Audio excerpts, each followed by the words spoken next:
Welcome. मैं हूं प्रियंका संभव और आपके लिए लाती हूं इंश्योरेंस पर ये खास शो बीमा से बनेगी बात, ताकि बीमा लेकर आपकी बात बिगड़े नहीं। आप बीमा जब भी लें तो समझ कर लें।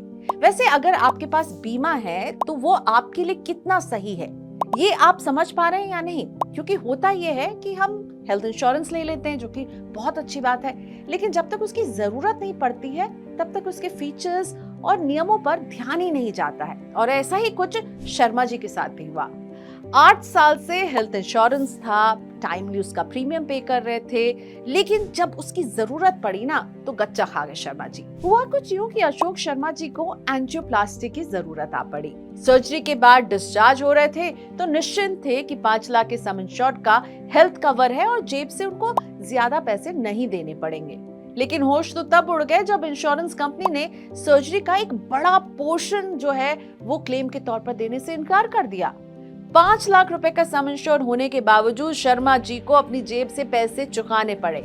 बिल आया था 3,10,000 रुपए का और बीमा कंपनी ने केवल 1,70,000 के अमाउंट को ही अप्रूव किया और करीब 1,39,000 रुपए शर्मा जी को पे करने के लिए कहा गया। शर्मा जी का पारा चढ़ गया। पूछा, मैंने तो 5 लाख का कवर लिया है, फिर भी करीब आधे से ज्यादा पैसा जो है उनको अपने क्लेम का चुकाना पड़ेगा।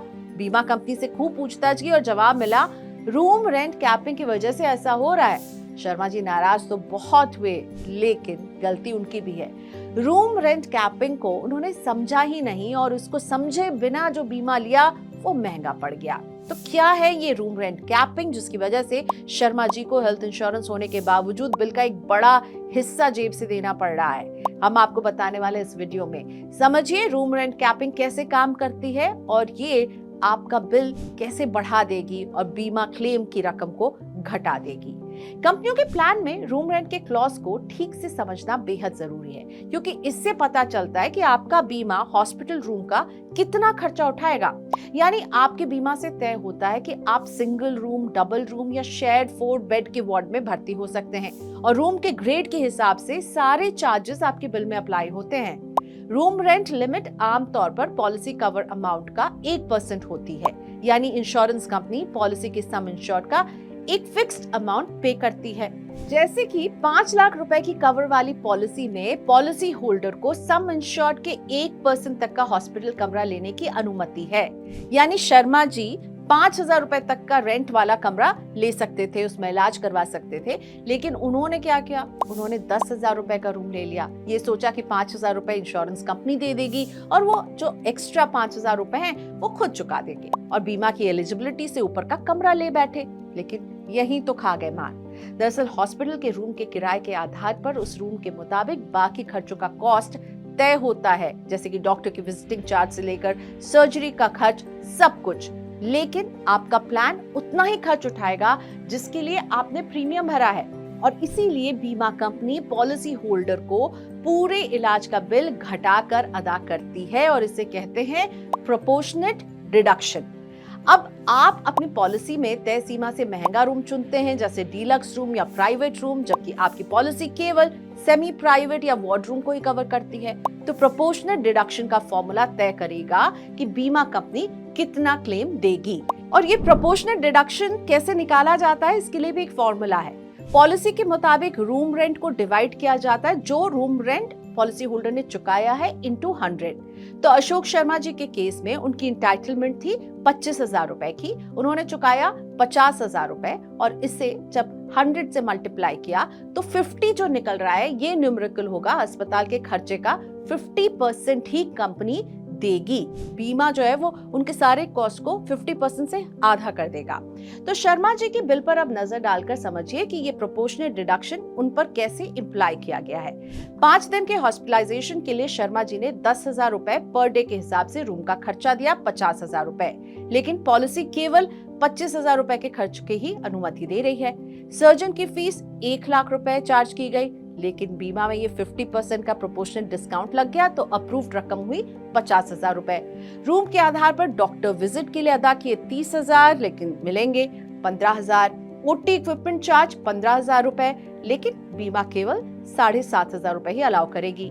इसी तरह एनेस्थीसिया 20,000 के कॉस्ट पर थी, इसका आधा ही वो क्लेम कर पाएंगे। नर्सिंग चार्ज 16,000 रुपए वसूला गया, लेकिन क्लेम में केवल 8,000 रुपए पर ही उन्हें अप्रूवल मिला।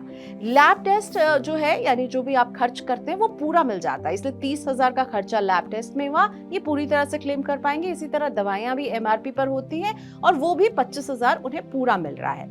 लेकिन इसके बाद वो चार्जेस जो बीमा कवर में आते ही नहीं, यानी कंज्यूमेबल, सिरिंज, कॉटन, ग्लव्स, इस पर 10,000 का खर्चा आया, ये तो वो क्लेम ही नहीं कर पाएंगे। मेडिकल अटेंडेंट चार्ज 3,000 रुपए, मरीज का खाना पीना 6,000 रुपए और रजिस्ट्रेशन फीस 5,000। तो इनके बिल में 3 हिस्से, एक जहां प्रोपोर्शनेट डिडक्शन लगकर हाफ कर दिया गया है, दूसरा ऐसे चार्जेस जो उनको पूरे मिल जा रहे हैं, लैब और मेडिसिन का खर्चा, और तीसरा वो चार्जेस जो बीमा कवर ही नहीं करती है। ये सब मिलाकर अशोक जी को टोटल बिल 3,10,000 रुपए का दिया गया।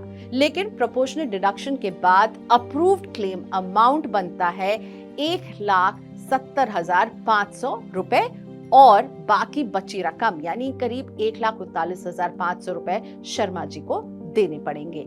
हेल्थ इंश्योरेंस चुनते वक्त लोग सम इंश्योर्ड और रूम रेंट का रिश्ता ही नहीं समझ पाते और यही गलती इनसे भी हुई है। सम इंश्योर्ड के मुताबिक रूम रेंट मिलता है और रूम रेंट के मुताबिक इलाज का सारा खर्चा जोड़ा जाता है। इसीलिए हेल्थ इंश्योरेंस खरीदते वक्त केवल सम इंश्योर्ड की रकम नहीं देखें, बल्कि रूम रेंट कैपिंग को भी समझें। आप बिना रूम रेंट कैपिंग के भी कमरा ले सकते हैं, लेकिन ये प्लान आपके लिए महंगा हो सकता है। ऐसे कई बीमा प्लान है जिसमें रूम रेंट कैपिंग है ही नहीं, जिसमें आप अनलिमिटेड रूम रेंट ले सकते हैं, लेकिन ज्यादा प्रीमियम देने के लिए तैयार रहिए। एक और तरीका ये हो सकता है कि को पेमेंट के साथ आप रूम चुने। इसमें रूम रेंट जो है वो पॉलिसी होल्डर और कंपनी के बीच में बांटा जाता है, या फिर खास तरह के रूम के एड ऑन कवर के साथ भी बीमा लिया जा सकता है। लेकिन ध्यान रहे, इनका प्रीमियम थोड़ा सा ज्यादा होता है, तो लोगों को लगता है कि रूम रेंट की कैपिंग है, सह लेंगे, थोड़ा सा प्रीमियम तो कम हो जा रहा है, और इसीलिए इस तरह के जो क्लॉजेस है ना, वो आखिर में जाकर उन्हें परेशान करते हैं। तो क्या करें आप, ये समझिए। कोशिश ये कीजिए कि बिना रूम रेंट कैपिंग वाला ही बीमा लें। किस रूम का इंटाइटलमेंट है, ये एडमिट होने के पहले जरूर चेक कर लें अपनी बीमा कंपनी से, अपने हॉस्पिटल से। 5 से 10 लाख के सम इंश्योर्ड के बीमा में डीलक्स रूम की सुविधा नहीं मिलती है, इसलिए ध्यान रहे, अगर सम इंश्योर्ड आपका 5 से 10 लाख का है और आप जाकर के डीलक्स रूम में इलाज कराएंगे तो फिर मुश्किल है आपके लिए। कई बार बीमा कंपनी हाई ब्रैकेट वाला रूम लेना अलाउ ही नहीं करती है, रूम रेंट का पूरा कॉस्ट भी इसी बिना पर खारिज कर देती है। तो अगली बार जब आप हेल्थ इंश्योरेंस लेने जाएं तो उसमें रूम रेंट क्लॉज को जरूर चेक कीजिएगा, और अगर आपके पास ऑलरेडी बीमा है तो फिर आप अपनी बीमा कंपनी से बात करके रूम रेंट से जुड़े हुए कैपिंग या नो कैपिंग जो भी नियम है उसे ढंग से समझ लें, ताकि हॉस्पिटलाइजेशन के बाद आपको भी अशोक शर्मा जी की तरह जूझना ना पड़े। तो देखते रहिए मनी 9, इस तरह के काम की जानकारी हम आप तक लाते रहेंगे। और मनी 9 के YouTube चैनल को अगर सब्सक्राइब नहीं किया है तो सब्सक्राइब कर लीजिए। और हाँ, अगर बीमा से जुड़ा आपका कोई सवाल है तो कमेंट बॉक्स में जरूर भेजिएगा अपने सवाल, और अपने एक्सपीरियंस हमारे साथ शेयर करते रहिए।